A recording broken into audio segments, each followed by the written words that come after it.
joined now by Hooshang Amirahmadi from Princeton in New Jersey. He's the president of the American Iranian Council. Hooshang, thanks very much indeed for joining us. Great to have you on the programme. So, talks deadlocked. Perhaps no surprise, given how low expectations were going into the talks. But if nobody's prepared to budge, what exactly is the point of these talks?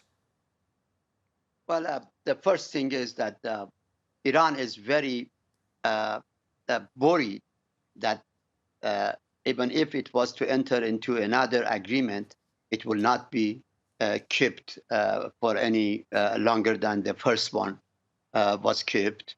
So, there is a lack of trust here. In the meantime, as the negotiations are continuing, a group of anti-negotiation people are trying to make the sort of the time of an essence, saying that Iran is every day moving toward building bomb, and therefore there is no time. Let's rush, otherwise, there will be military strikes and so on.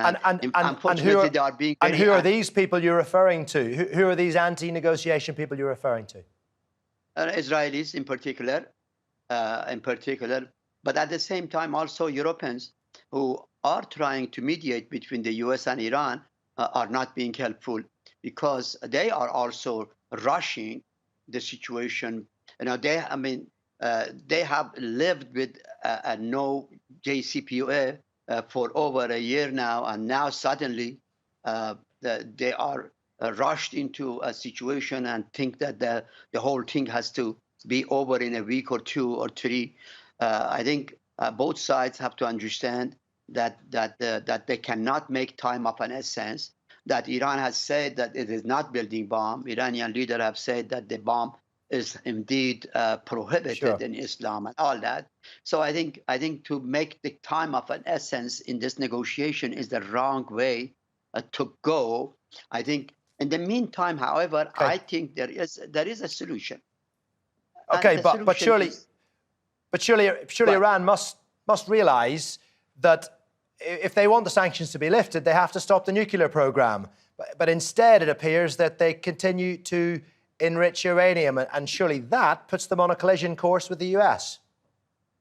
Well, what Iran is doing is within the NPT, and Iran is a member of the NPT, and within the NPT, Iran has every right to enrich. The only right it does not have is to build bomb. So what Iran is doing is nothing against its commitment to the non-proliferation treaty that it is a member of. So that's one point. And the second, I think if the Europeans and Americans are so concerned and the time is up so much of an essence, why don't they relieve Iran with some sanctions?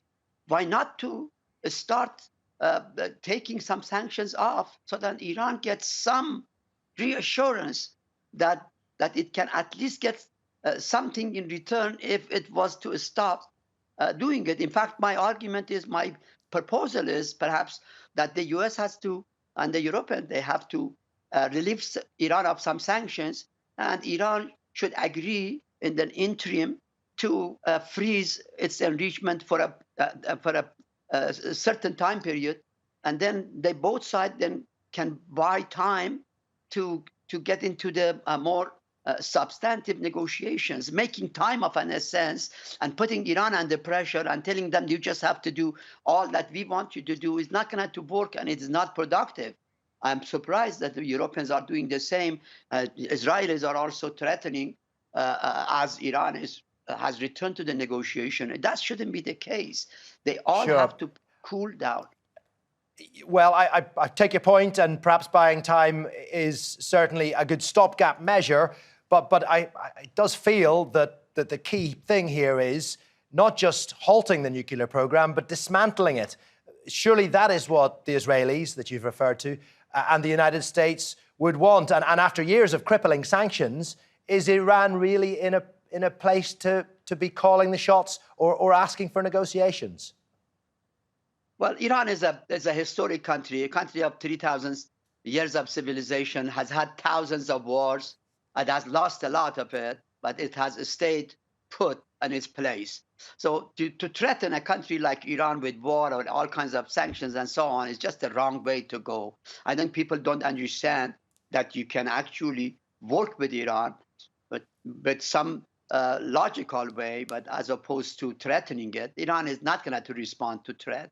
Okay, and I think it is the wrong way. In my view, the United States and Europe, Israelis, Arabs, everybody really have to understand Iran's concerns, and Iran also has to understand, and both sides that's concerns, and both sides have to respond to their concerns.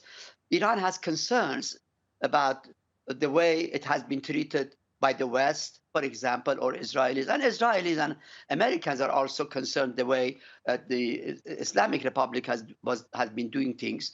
I think it is important that they all put their concerns on the table and respond and work out a deal that those concerns are taken off the table and the situation get normalized. Just to go with war threat, with sanction threat, it's just not going to work. Iran is not a small little country. And beyond that, I believe, and I've always believed, that this framework of 5+1 is a wrong framework. I think why should the 5+1 be just Europeans and Americans and Russian and Chinese? Why not Turkey? Why not Arabs? Why not Israelis? I think this framework is incomplete, is imperfect. The countries that are very concerned about Iran is Turkey, Arab, Israelis, and here you have, Germans sitting. What German has to do with this? So I think it's been fascinating to hear your thoughts, and perhaps you should be part of the negotiations, Hooshang. You sound like you've got some answers. That is Hooshang Amirahmadi. We appreciate you joining us. My pleasure.